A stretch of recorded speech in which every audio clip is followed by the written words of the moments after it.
Hi Lorna, thank you for talking to me today. Can I just start by asking you to introduce yourself? Yeah, of course. Hi, Sarah. So I'm Lorna Porteous. I'm GP lead for cancer and palliative care in NHS Lothian. I'm also the joint clinical lead for the Scottish Primary Care Cancer Group. And I was actually the vice chair for this current review of the Scottish Referral Guidelines for suspected cancer. And today we're talking about brain and CNS cancers. Can you tell me what the key changes in that referral guideline has been? All the guidelines have updated data.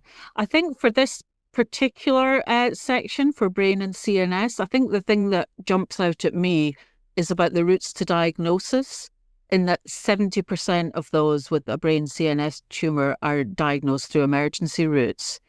And they've often been seen in primary care several times before they're referred.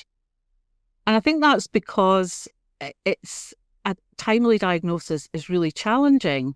So hopefully the updated guidelines should help people to identify more easily who should be referred. All the new guidelines also have a clinical assessment section.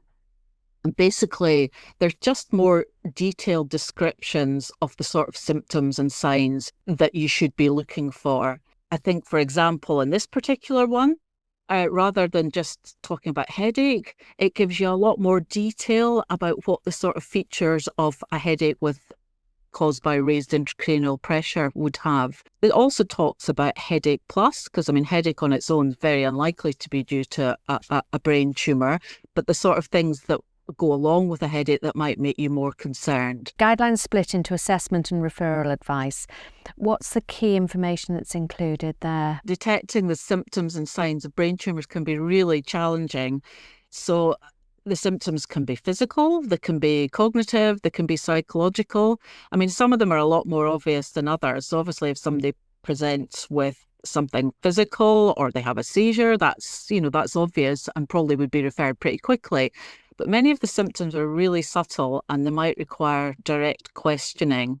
There's a link in the guidance now to Better Safe Than Tumour, which is from the Brain Tumour Charity. That's got a lot of more information about symptom identification, which is useful. Single symptoms are really poorly predictive of brain tumours. But I think we all worry about missing a brain tumour in somebody who presents with a headache. But headache on its own is really unlikely to be due to a brain tumour.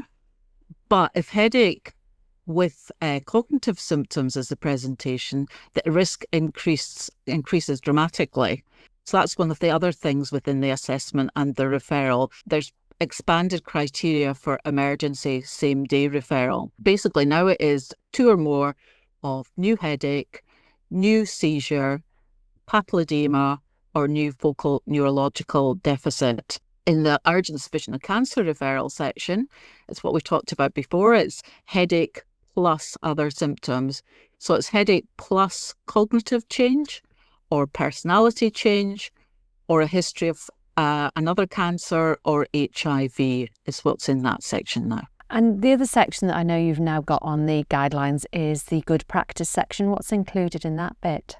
I think there's a lot of really useful information actually in the good practice points. We mentioned that the symptoms of a brain tumour can often be quite subtle, and you might have to do direct questioning, which I know we try to avoid when we can with more open questioning, but sometimes you really do have to ask direct questioning. And things like a cognitive change or a personality change can be difficult to detect. The patient themselves might not have even noticed, to be honest. But there is, in the good practice points, it tells you about a really useful, quick test that you can do in your own practice called the Semantic Verbal Fluency Test. It's really easy to do. All you do is you ask the patient to name as many animals as they can in 1 minute. And I know as we're saying that, we'll all be sitting there doing it ourselves in our heads. If they get a score of 17 or less, that might be concerning for a cognitive deficit, though it is worth bearing in mind that there are other things that might reduce it, like dementia, serious head injury, or learning disability or a stroke, or if English isn't their first language. I've used it in my practice and been a bit surprised because the person's got a good sort of social affect, and then you ask them how many animals and they really struggle with it, which is quite interesting. I think the other things in the good practice point is probably about local referral pathways. So that will vary depending on which health board you're in. Some boards, the first step would be imaging, but it's important that if imaging is the first step, that it's done urgently and that it doesn't cause delays. And obviously, if somebody fits into the emergency same day category, that should be done, and imaging should not be done first, as that would just cause delays to the patient pathway. The other thing that I think is useful is about papilledema and visual fields. I find it really difficult in practice to examine somebody's fundi. I mean, you can't get the room dark enough. The pupils aren't dilated. It's just difficult to look at somebody's fundi. And even if you do, sometimes you're not sure exactly what you're looking at. So what you can do in that circumstance is our local optometrists have got so much better equipment than us, are much more skilled at doing these things. You can ask for an urgent appointment to assess the fundi and visual fields.